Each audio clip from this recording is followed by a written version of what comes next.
What's the meaning of baggage reclaim?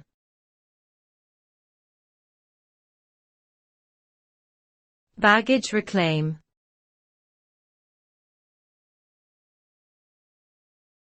Baggage reclaim.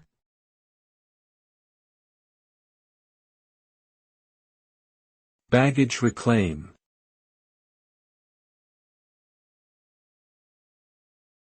Baggage reclaim.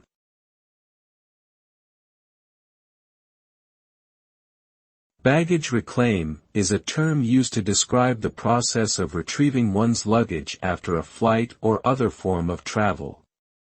It refers to the area of an airport or transportation hub where passengers can collect their checked bags.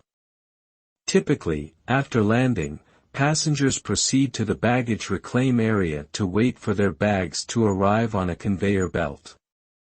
Once the bags are located, passengers can retrieve them and proceed to customs, immigration, or exit the airport. Baggage reclaim is an important part of air travel and is essential for passengers to ensure they have all their belongings before leaving the airport.